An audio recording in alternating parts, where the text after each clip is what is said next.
و انتشاری، پریشان خیالی اور فطری اضمحلال اپنے عروج پر تھا۔ خواتین اسلام میں بدعت و خرافات کا عام رواج تھا۔ جدید تعلیم یافتہ مسلم بچیاں دینی تعلیم سے ناواقف اور ناآشنا تھیں۔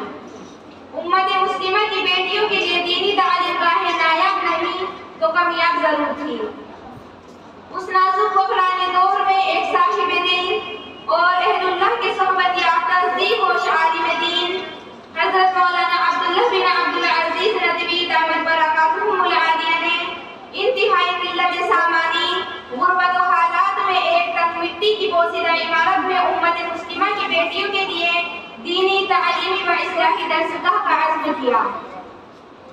آخری مفکر اسلام حضرت مولانا سید ابو الحسن علی حسن ندوی رحمۃ اللہ علیہ کی خدمت میں اپنے ارادے اور قلت اسباب کا ذکر کیا تو مرد خدا نے ان تسلی بخش الفاظ سے ہمت افزائی فرمائی کہ کام شروع کرو، اللہ تمہاری مدد کرے گا۔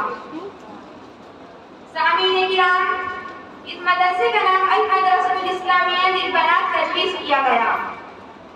اس مدرسے نے جن بنیادوں پر اپنے سفر کا آغاز کیا وہ تھی قوم کے لیے تعلیم یافتہ باشعور خواتین تیار کرنا، طالبات میں اخلاص و تقویٰ اور اعلیٰ صفات پیدا کرنا، مسلم معاشرے کو ایسی مائیں دینا جو اپنے نونہالوں کی روحانی تربیت کے ذریعے امت مسلمہ کو صلاح الدین ایوبی و طارق بن زیاد جیسے عظیم قائد دے سکے، اور ایسی داعیات پیدا کرنا جو توحید کی دعوت دے کر اطراف عالم میں پہنچے۔ اقبال کی شاعرانہ زبان میں توحید کو لے کر صفت جام پھرے۔ حاضرین بزم، اس تعلیمی درسگاہ نے جو سفر شروع کیا تھا وہ کامیابی کے ساتھ آج تک جاری ہے۔ اس سے بڑی تعداد میں علم و عمل کے زیور سے آراستہ ہو کر معلمات و مومنات و داعیات شہر جے پور کے مختلف دینی درسگاہوں و مکاتب میں مسلم بچیوں کے ایمان و یقین کے تحفظ کے لیے خدمت انجام دے رہی ہے اور اپنے مسلم معاشرے میں اصلاح و تربیت کا کارہائے نمایاں انجام دے رہی ہے۔ حاضرین اجلاس، المدرسۃ الاسلامیہ للبنات کی مقبولیت کی سب سے بڑی وجہ یہ ہے کہ اس کو علماء ربانیین و صالحین کی تائید و حمایت حاصل ہے۔ مفکر اسلام حضرت مولانا سید ابو الحسن علی حسن ندوی رحمۃ اللہ علیہ اور مرشد امت حضرت مولانا رابع حسن ندوی رحمۃ اللہ علیہ اور سابق شہر مفتی حضرت مفتی احمد حسن خان ٹوپی رحمۃ اللہ علیہ کی دعائیں سربراہی و سرپرستی روز اول سے اس مدرسے کو حاصل رہی ہے۔ مرشد امت حضرت مولانا محمد رابع حسن ندوی رحمۃ اللہ علیہ ایک عظیم شخصیت۔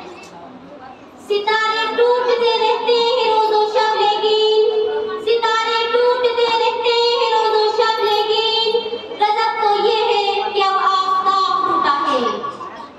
ولادت باسعادت حضرت مولانا محمد رابع حسن ندوی رحمۃ اللہ علیہ کی ولادت معرخہ یکم اکتوبر سن 1929 عیسوی مطابق 25 جمادی الثانی سن 1348 ہجری بمقام تکیہ کلا رائے بریلی میں ہوئی۔ آپ کے والد ماجد کا نام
آج کے نشان اجلاس میں میری تقریر کا موضوع ہے علم دین کی اہمیت اور ضرورت۔ اعوذ باللہ من الشیطان الرجیم، بسم اللہ الرحمن الرحیم۔ الذی علم بالقلم علم الانسان ما لم یعلم۔ معزز سامعین اکرام، اللہ تعالیٰ کی مخلوقات بے شمار ہیں، اس نے اپنی مخلوق میں سب سے اونچا درجہ انسان کو عطا کیا۔ جب انسان کو سب سے اونچا درجہ دیا گیا تو ضروری تھا کہ اس کو علم و عقل کی دولت بھی دی جائے۔ چنانچہ ہمارے نبی پاک صلی اللہ علیہ وسلم کو پہلی ہی وحی میں بتا دیا گیا کہ لکھنا پڑھنا اور علم اور واقعیت کتنی ضروری چیز ہے۔ علم خواہ دینی ہو یا دنیاوی، وہ ہر لحاظ سے اہمیت کا حامل ضرور ہوتا ہے، لیکن دنیاوی علوم کی اہمیت صرف وقتی اور دنیا تک محدود ہے، بخلاف علم دین کے کہ اس کی اہمیت دنیا تک نہیں بلکہ اس کی اہمیت و فضیلت دوامی اور استمراری ہے۔ اس لیے کہ علم دین اللہ تعالیٰ کا محبوب اور پسندیدہ دین ہے جو اس نے انبیاء اور رسول کے ذریعے ہم تک پہنچایا ہے۔ قرآن و حدیث میں دینی تعلیم کو حاصل کرنے کی بہت زیادہ تاکید آئی ہے اور دینی تعلیم کی اہمیت و فضیلت کے بارے میں ہمارے نبی پاک صلی اللہ علیہ وسلم نے خوب اجاگر کیا ہے کہ دینی تعلیم جہاں نعمت خداوندی ہے وہی رحمت ربانی کی ہے۔ I want to deliver my paper reading on the topic why am I a Muslim? A question that we may be asked, why are you a Muslim? Why it is that you have chosen the faith of Islam? Many people born Muslim have probably not even thought about it. But the day may come and someone might ask you, and you might not have thought of the deep reasoning, and so you may not have had time perhaps due to lack convincing response, and if you have regret.